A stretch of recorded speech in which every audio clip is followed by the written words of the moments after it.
The air buzzed with excitement at the annual Edge and Clive Gala, a hallmark event for the city's elite, where status was the currency of choice. I stood confidently in the center of the opulent ballroom, swirling a glass of aged whiskey in my hand, relishing the aura of awe that enveloped me. My name is Marcus Edge, 40 years old, a businessman dedicated to wielding my wealth and charm to dominate this social landscape. Beside me was Claire, my wife, looking painfully out of place. Her modest blue dress contrasted sharply with the extravagant gowns surrounding us, and I couldn't help but feel that she was a distraction from my carefully crafted image. The laughter and chatter of the guests swirled around us, creating a symphony of social maneuvering and superficiality. As I surveyed the crowd, I felt a surge of superiority. This was my moment to assert dominance. "Ladies and gentlemen," I proclaimed, raising my voice for effect. "Look at my wife. Isn't she adorable?" Laughter erupted, a sharp and invigorating sound that filled the room as I leaned into my performance. Sometimes I wonder how I ended up with such an interesting companion. The laughter rang out like a bell, my words hanging in the air with an insipid echo. I noticed Claire's expression twist, her smile faltering as a shadow darkened her eyes. For a fleeting moment, doubt crept into my mind. Had I crossed a line? But the booze dulled my senses, and I brushed the feeling aside, intoxicated by the applause of the crowd. "Isn't she just charming?" I pressed on, oblivious to the impact of my jests. Claire remained silent, her hands forming fists at her sides. I leaned in closer, whispering in a conspiratorial tone, "Come on, love, just a little fun for the crowd." But her eyes shimmered with hurt, as if she were a volcano on the verge of erupting. While I reveled in my power, I failed to see the danger beneath the surface. The very audience I aimed to impress was also scrutinizing me, wondering if they had misjudged my character. The laughter shifted. It felt heavier now, the weight of their gazes settling on both of us. "He thought beauty was a status," I mentally recited, the theme phrase flickering in my thoughts. But I brushed it aside, unwilling to consider the possibility that true power was hiding behind Claire's dulled expression. Despite my bravado, I felt the taste of whiskey turn bitter on my tongue. I excused myself from the throng, desperately seeking affirmation to validate my position. That night, I would navigate the social hierarchy with calculated charm, allowing myself to forget that beneath my confidence, a reckoning was quietly brewing. In my arrogance, I failed to recognize the subtle shift in Claire. While I basked in the glow of admiration, she was quietly plotting her own ascent. Little did I know, the day would come when my laughter would turn to ashes, and I would find myself on my knees, forced to reckon with the price of my mockery. In the dim light of the gala, I found myself reflecting back to the early days of Claire and my relationship. A stark contrast to the present humiliating moment. I had been drawn to her vivacious spirit, a radiant fire that pulled me in, igniting my own desire for greatness. She was an emerging artist at that time, her paintings striking chords of emotion and depth that resonated with audiences. I still remember the first time I saw her work displayed at a small gallery. Art critics praised her talent, but her beauty, while unconventional, held a magnetic allure that held me captive. We met at that tiny exhibition nestled in the artsy district of the city. The paint-splattered walls embraced her creations, suspended in frames like treasured secrets. I remember walking in, my presence instantly commanding the room. But it was Claire who managed to steal the moment without uttering a single word. Her laughter, bright and genuine, floated above the crowd. "That one's not finished yet, but it's my favorite," she said with a shy smile, pointing to a canvas alive with vivid blues and greens. I was captivated. "What speaks to you about it?" I asked, my curiosity insatiable. I still felt a compelling urge to connect with her, gleaming with the promise of something more than mere admiration. She launched into a beautiful explanation, eloquently describing her vision, her dreams, and the yearning to create. Before I knew it, I was enthralled. However, as our relationship blossomed, so too did my ambition, blinding me to the subtle shifts in our dynamic. I reveled in my growing success, but I stole Claire's spotlight, one I had once been eager to share. Years passed. Our wedding was a grand affair, a display of opulence that perfectly aligned with my idea of success. Still, Tucked within the lavish festivities was a nagging voice, one that whispered doubts about how Claire fully fit into my world. I watched as she gracefully navigated social circles that exposed her to envy and disdain. Shallow comments were exchanged while I laughed along, oblivious to the damage they inflicted on her spirit. "Why don't you dress like that more often?" I would joke, failing to grasp the hurt cutting into her heart. Each time I did, Claire merely smiled, but the shift in her demeanor became more pronounced. Her responses morphed into thoughtful silences, a veil of vulnerability that cloaked her burgeoning resentment. Little did I know, while I strolled confidently through dinners and galas, Claire was busy constructing a world for herself, one that diverged from my calculations. She started spending time with creative figures in the arts community, each interaction slowly redefining her identity. I was too consumed in my own triumph to notice her transition. I simply assumed she needed me to guide her through the complexities of our world.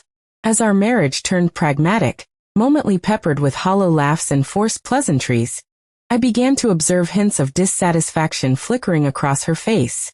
The laughter at our gatherings felt strained, her light dimming as she tried harder to showcase me as the perfect partner. Yet beneath that, she battled against being the mere appendix to my life, her own individuality cloistered in the shadow of my ambitions.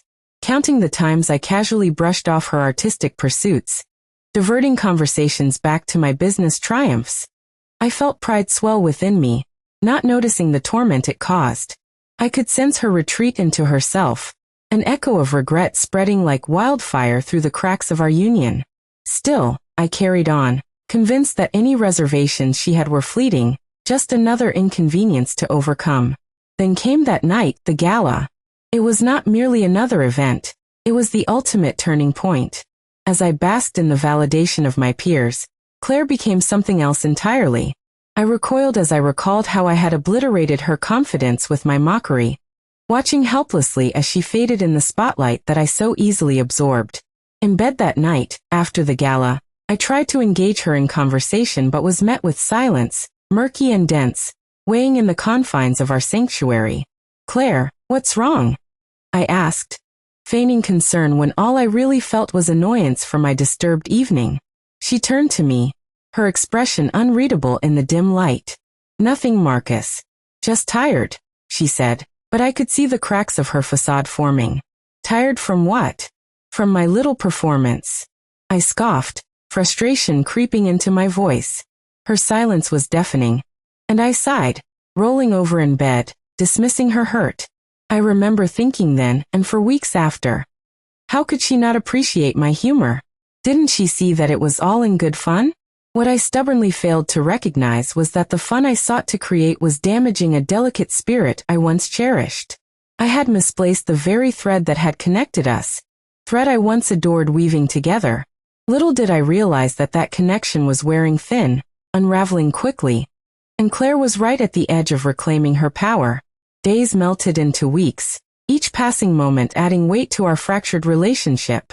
The air between Claire and me thickened with unspoken words, and I found myself ensnared in a relentless cycle of justifications. I convinced myself that she would eventually return to the vibrant woman I once knew, the artistic soul who had captured my heart. Yet every gathering felt strained, her forced smiles echoing the hurt I had inflicted, tainting the laughter around us. It was one quiet Friday evening when my eye fell upon Claire's sketchbook, resting open on the dining table. The leather had worn down over time, its edges frayed from use. As I flipped through the pages filled with intricate sketches and brilliant splashes of color, an unsettling realization washed over me. Each illustration encapsulated dreams and emotions I had overlooked, reflections of who Claire was becoming, a person I had stifled with my incessant need for validation. My heart sank as I traced the delicate lines, feeling guilt wrap around me like a shroud. I had dismissed her artistic passions time and again, unconsciously diverting conversations back to my own triumphs. How could I have been so blind? Those pages revealed her voice, a voice I had only pretended to encourage while I basked in the shadows of my own accomplishments. In that moment of clarity, I resolved to make amends. I needed to show her that I recognized her worth, that she was more than just my wife or an accessory to my success. I conceived a plan. A surprise exhibition dedicated to Claire's artwork, a platform for her to shine and claim the spotlight she rightfully deserved. It would no longer be about me. It would be about honoring her talent and passion. A wave of excitement washed over me as I began planning the event. I reached out to local galleries, successfully securing a space and lining up critics and patrons of the arts who could help propel Claire's career forward. "You're going to love her work," I told them with enthusiastic confidence, painting a picture of the undiscovered talent that was my wife. But as the day drew near, an unsettling doubt crept in. What if this grand gesture somehow felt more like a spectacle, a misguided attempt at redemption? Could I truly distance myself from my past actions? Fear coiled within me as I imagined Claire's reaction. What if she resented the very notion of being showcased? What if she saw it as nothing more than a means to redeem myself? The night of the exhibition arrived, and as I stood waiting for her, my heart raced with a mix of anticipation and dread. I just needed her to understand how much I believed in her. When Claire finally stepped into the gallery, her eyes widened at the sight of her art illuminating the walls. A sea of color, a world she had created. "Marcus," she breathed, astonished. "You did this for me?" A spark of hope flitted within me. "I wanted to show you how incredible your art is. You deserve this," I replied, feeling the weight of my purpose. But instead of gratitude, Claire's expression darkened. "Is this about me, or is it about you?" she accused, her voice calm yet laced with bitterness. My heart pounded in my chest as her words rattled me. A punch to the gut that caught me off guard. I thought. Thought what? That you could turn the tables with a grand gesture? You mock me and then expect me to thank you. Her words stung, cutting through my defenses and unearthing insecurities I had buried. I stood before her, grappling with the dissonance between my intentions and her perception. Yet beneath her anger, I saw resilience bubbling to the surface. "I appreciate your support, but I need to reclaim my voice on my own terms. This isn't just about art. It's about me finding my place in this world." Her challenge echoed within the gallery, thick with tension and yearning for understanding. I felt a profound shift occurring. Maybe this evening wasn't solely about me winning her back. Perhaps it was time to let her grow as an individual, to flourish as an artist without my shadow looming over her. "I can't say I completely understand right now, but I want to support you in whatever way you need," I said, forcing sincerity into my voice. I could feel the weight of both my guilt and hope resting in the room, a fragile balance hanging in the air between us. As the exhibition continued, I watched Claire step into her element. With each compliment and each visitor drawn to her art, I felt the atmosphere transform. It was no longer just a showcase for her talent but a celebration of her journey, a stepping stone towards the independence she craved. The night became a turning point for both of us, and as I stepped back to allow her to embrace her artistry, I understood a powerful lesson. Sometimes love means letting go, allowing others to rise and find their strength without the constraints of ego. Perhaps from the ashes of my past mistakes, we could emerge transformed, with a stronger foundation to build upon. A relationship forged not in codependency, but in mutual respect and the bravery to stand apart, yet together. In the days that followed the exhibition, I found myself grappling with a swell of conflicting emotions. Claire had stepped into the spotlight, her confidence radiant, but beneath that triumph, I sensed a lingering distance. Despite witnessing her joy that night, the shadows of my past actions hung like a fog between us, threatening to obscure our budding connection. I realized that I had to do more than just step back. I needed to investigate the complexities of our relationship, and, chiefly, my role in it. Committing to this exploration meant I had to confront the countless times I had dismissed her artistic pursuits in favor of my own achievements. Determined, I dedicated a weekend to immerse myself in Claire's world, seeking out local art exhibits that featured emerging talents. As I wandered through the galleries, soaking in the creative energy that filled the spaces, I felt an ache in my chest. The colors, the expressions on the artists' faces, they reminded me of the vibrant woman I had nearly eclipsed with my ego. I spoke with gallery owners and artists, eager to learn about their journeys and struggles navigating the art scene. "Art is like breathing," one artist told me, voice steady with conviction. "You have to let it flow freely, or you risk suffocating it. Those words resonated deeply, highlighting the choking grip my own ambitions had on Claire's creativity. Armed with new insights, I returned home ready to engage Claire in meaningful conversations, eager to understand her needs and desires more fully. "Can you tell me about your latest piece?" I asked, leaning in with genuine curiosity. Initially met with skepticism, I watched as her defenses slowly began to crumble. With each conversation, I observed her enthusiasm rekindle, her passion pouring forth as she described the intricate layers of her work. She spoke of inspirations drawn from our life together, how each stroke of the brush conveyed a part of her journey, a journey I had long neglected to understand.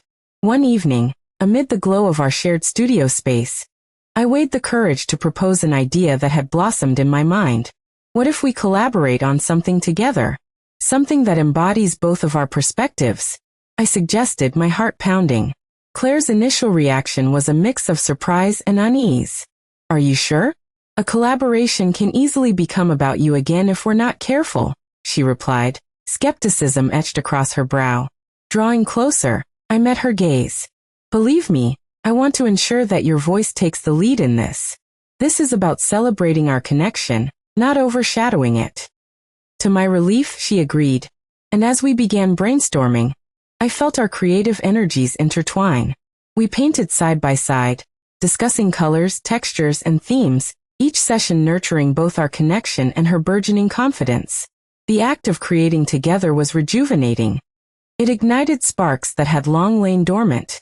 However, despite the collaborative progress, threads of concern still twisted through my mind. I needed to address the unspoken fears that hovered like dark clouds above us, threatening to rain on our newfound connection. That night, amidst the brushstrokes and laughter, I finally confronted my unease directly. "How do you really feel about our work together? Was the exhibition everything you had hoped for?"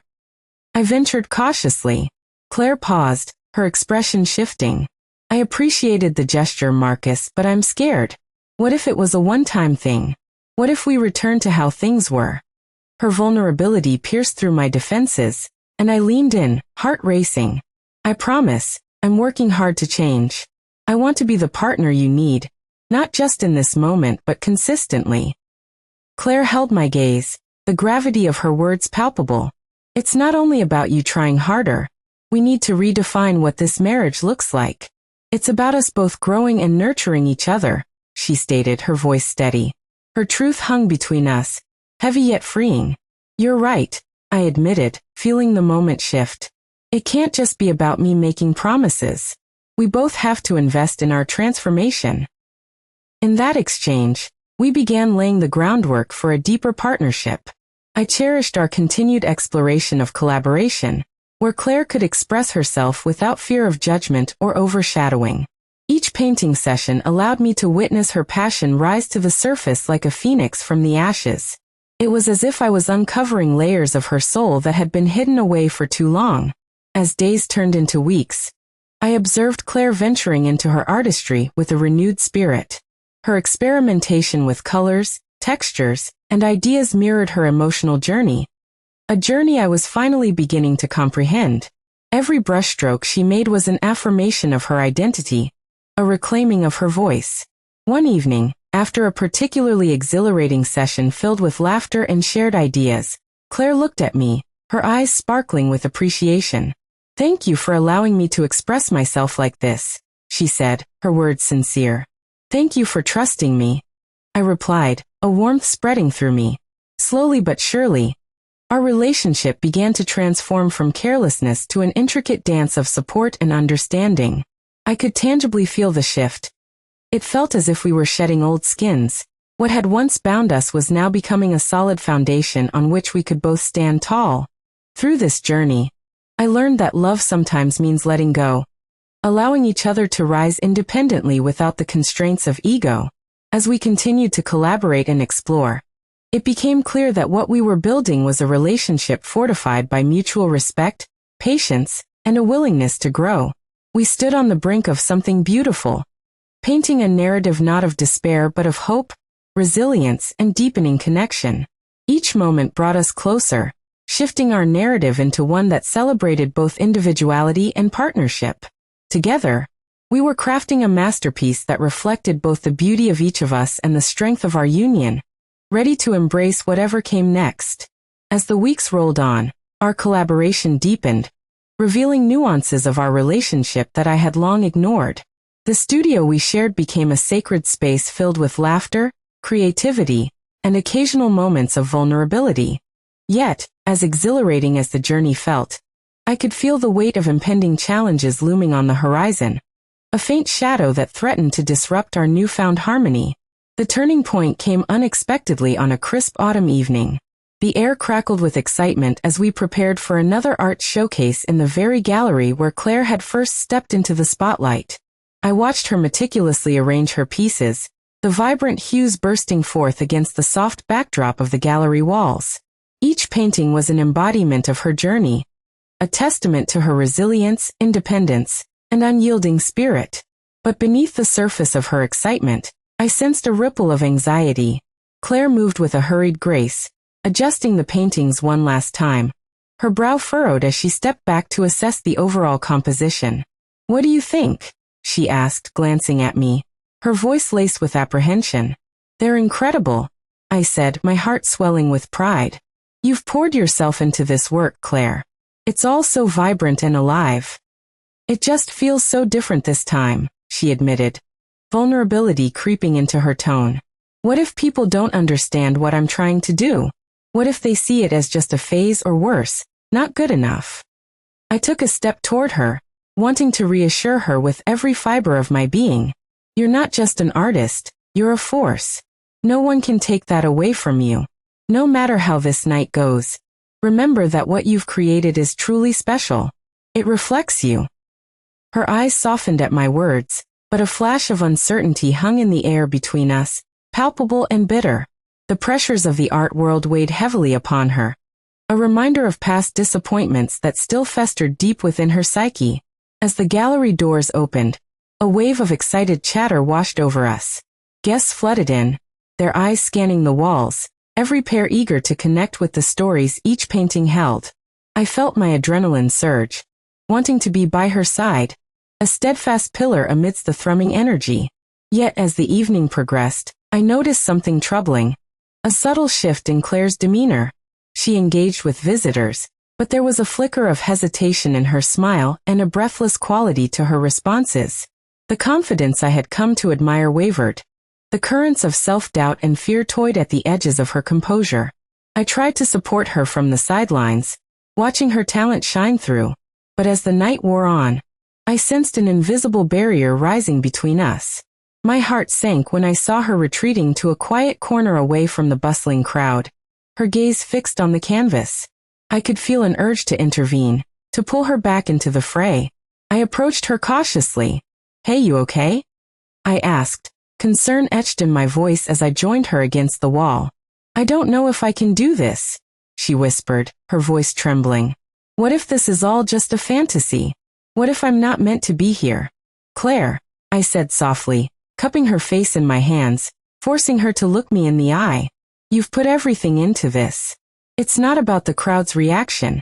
It's about your truth. Trust in yourself. Believe in the artist you've become." She nodded slowly, but the uncertainty lingered, a storm cloud hovering overhead. As I stepped back, I realized that words alone wouldn't suffice. She needed to confront her fears head-on, to dismantle the barriers that held her captive. With that thought igniting a fire in my belly, I turned toward the gallery, grabbing her hand. "Let's face this together." As we rejoined the crowd, I rooted myself beside her, making it a point to engage with the guests, showcasing her art through storytelling.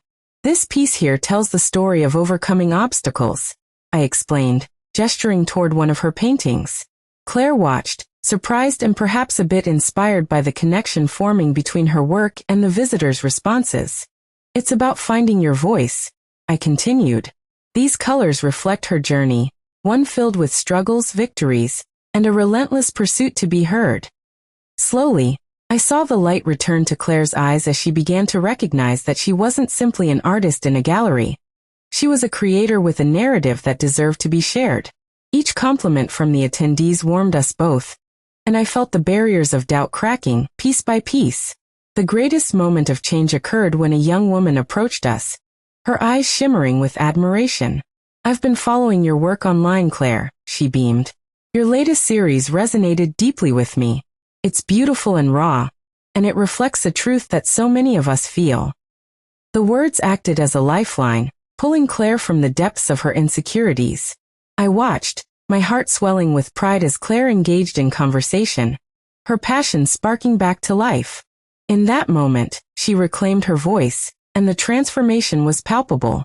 The nervousness began to melt, replaced by a fierce sense of self-worth.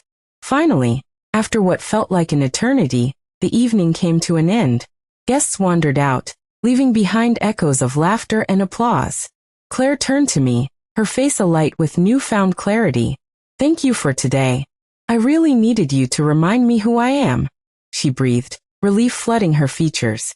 I smiled, the joy of witnessing her resurgence warming my heart. "You found that strength in yourself. I was just here to help guide you." As we gathered the remnants of the night, a realization crystallized within me. This evening hadn't just marked a turning point for Claire, it had become a pivotal moment for both of us. Together, we had ventured into the unknown, and through the dance of vulnerability and courage, we emerged stronger, more unified. Our narrative was evolving, reshaped into one of freedom, self-acceptance, and mutual strength. I knew that each step we took together would pave the way for a love that embraced both our individual journeys and the beautiful interplay of our shared life. In the days that followed, I couldn't shake the feeling that we were on the brink of something extraordinary. Together, we would foster an environment where each of us could thrive without fear, unleashing a vibrant whirlwind of creativity and love. We had not only painted a masterpiece, we had created a safe haven for both of our souls to grow. It was a new beginning, and I was ready to embrace whatever the future held for us. As the weeks unfolded after the exhibition, Claire and I found ourselves enveloped in a new rhythm. The breakthroughs we had experienced began to take shape in our everyday lives, transforming not only our artistic collaboration, but our partnership as well. Every morning felt like a fresh canvas awaiting our strokes, filled with potential and promise. We devised a plan, a series of community art events aimed at providing a platform for up-and-coming artists, like Claire had once been. The idea sparked from her desire to give back, a way to foster creativity and inspiration in others while reinforcing her newfound confidence. "If I can help even one person feel seen and heard," she said during one of our late-night brainstorming sessions, "then this will all be worth it." I marveled at her enthusiasm, but I could also feel the weight of responsibility settling upon us. With each new event we discussed, the pressure to execute the vision flawlessly began to creep in. I wanted to encourage her, to help bring her dream to life, but I also needed to ensure that we approached this venture with caution and mindfulness. On planning day, we gathered the materials, spoke to local artists to rally their interest, and crafted flyers to get the word out. Our days started to include early morning runs to the supply store and long evenings spent plastering the neighborhood with bright posters depicting the upcoming events. As we worked side by side, I relished the moments we shared, our laughter, the playful banter, and the heart-to-heart discussions about art and authenticity. We were building something that mattered, something that bound us closer together. However, as the event day approached, I detected the first hints of anxiety rising within Claire. It began subtly, manifested in the way she bit her lip while reviewing the event logistics, or how her gaze darted toward the drawings when she thought I wasn't looking. I understood that the pressure was starting to weigh her down. She wanted everything to go perfectly. One afternoon, as we sat on the floor of our studio surrounded by paints and cluttered sketches, I sensed her unease reach a tipping point. I put my hand on her shoulder, making her look up. "Talk to me, Claire. What's going on?" She exhaled deeply, her voice trembling slightly. "What if nobody shows up? What if my art isn't enough? What if I fail?" The doubt crept in like a thief in the night, stealing the joy we had built together. "Listen," I said, squeezing her shoulder gently. "It doesn't matter if 3 people show up or 30. What matters is that you're creating a space for artists to express themselves. You've already succeeded there." She nodded, but I could see the storm in her eyes hadn't settled. Determined to combat the swelling tide of self-doubt, I proposed a plan to manage the nerves. How about we do a trial run? I suggested. We can invite a few friends and artists we trust to come in and share their work. It can be low pressure, just a chance to test the waters. Claire's brow furrowed in contemplation, but slowly a hint of a smile crept onto her face. That could work. It could help us see how everything flows before the big day. We crafted an invitation and sent it out to a small circle of friends. The trial run was set, granting her a chance to ease into the experience without the weight of expectations pressing down. I could feel the relief wash over her as she seemed to find her footing again. It was just what she needed. On the day of the trial run, our studio transformed into a vibrant sanctuary filled with art, laughter, and a flurry of creativity. Friends arrived, bringing their own voices and artistry to contribute. Claire's spirit blossomed, laughter spilling freely as she engaged with each artist, her worries slowly melting away. I watched her interact, witnessing the magic of connection she had been longing for. Each artist shared their work with enthusiasm, and I could see the spark igniting within Claire as she facilitated discussions, the self-doubt that had once held her back fading like mist under the sun. As the trial run drew to a close, Claire stood at the center of our studio, facing her friends and fellow artists. "Thank you all for being here," she said, her voice steady and full of warmth. "Today reminded me why I love art. It's about connection, about sharing our stories and celebrating who we are. You've all inspired me more than you know." In that moment, I felt an overwhelming sense of pride swell within me. Pride for Claire's courage, for the way she had navigated her fears, and for the journey we had undertaken together. It was as if the night of the exhibition had come full circle. The transformation I had witnessed then had returned, but this time, it permeated her spirit, infusing it with fire and authenticity. In the days leading up to the grand event, we found ourselves swept away by the excitement of what lay ahead. Claire's artwork, now shimmering with renewed vigor, was bolstered by the support we had cultivated through our community. I could feel a collective anticipation building, the dawning of a new chapter in both of our lives. Yet even as she radiated newfound confidence, a whisper of doubt still lingered within me. Was this truly the path we were meant to tread? I found myself grappling with my own insecurities, the remnants of fear tugging at the edges of my heart. Could I continue to stand beside her as an unwavering support in a world that felt so vast? The night before the grand event, I lay awake, pondering these questions as the stars twinkled softly outside. I turned to Claire, who was peacefully asleep beside me, her face serene. A wave of love washed over me, a reminder that our journey had led us here, and we had come too far to turn back. In that moment, I resolved to step alongside her, entirely without reservation. I wouldn't merely support her. I would take on this challenge together, facing whatever uncertainties loomed ahead, because that was what love meant.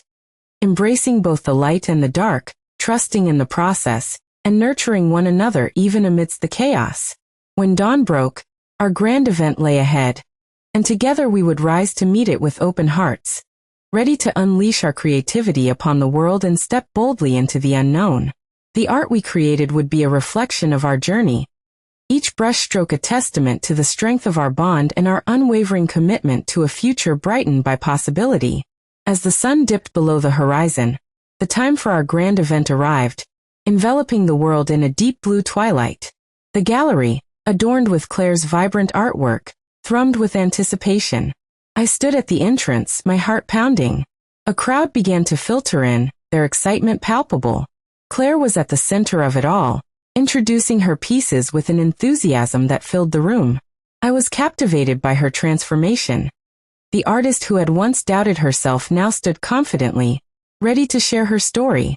When the clock struck the hour, silence fell over the gallery. Claire, illuminated by the soft spotlight, began to speak. "Welcome," she said, her voice steady, yet laced with emotion. "Tonight isn't just about me.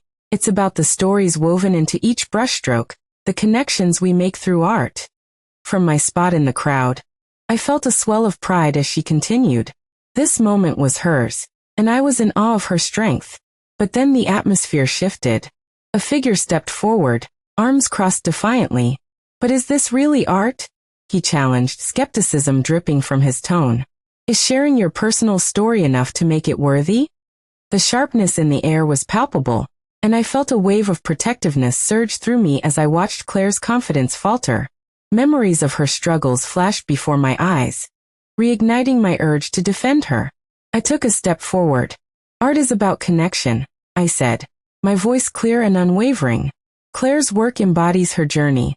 It's about vulnerability, emotion, and truth, and those are the very elements that resonate with us all. The crowd shifted, murmurs of agreement rippling through them. Claire's gaze met mine, a glimmer of gratitude shining through her uncertainty. That's right, she added, her voice fortifying. Art connects us in ways we often can't express. Each piece reflects my experience, pain, joy, and everything in between. If it sparks even one connection tonight, then I have succeeded. Quiet began to dissipate, curiosity igniting as people leaned in. The critic's resolute facade visibly crumbled. Uncertainty replaced his bravado. I could see the realization dawning in the faces around us. Art doesn't merely exist in the eye of the beholder. It exists in the heart of the creator. As Claire continued, sharing the stories behind her artwork, passion radiated from her with an infectious energy. I watched as the crowd began to engage, intrigued by the narrative she wove around each piece. They no longer saw just colors and shapes. They saw pieces of Claire's soul, intertwined with echoes of their own experiences. The atmosphere transformed. A connection blossomed, uniting all present in shared understanding, reinforcing not only Claire's place in the artistic community, but validating her journey. As the event drew to a close, Claire stood amidst the glow of conversation and laughter, everyone captivated by her art. I approached her, awash with joy, noticing the pride swelling within her. Did you see how they reacted? She beamed, her eyes sparkling with fulfillment. They understood. You embraced your truth, and they embraced you, I replied, pulling her into a heartfelt hug. You've opened a door not just for yourself, but for countless others. As we stepped outside into the cool night air, the world around us felt different. Every star twinkled with promise. I realized then that we had crossed a threshold, not just for her art, but for our relationship, solidifying a bond built on love, understanding, and strength. The evening had transformed us, marking the dawn of a journey filled with infinite possibilities. Together, we stood at the precipice of a new chapter, ready to face whatever awaited us.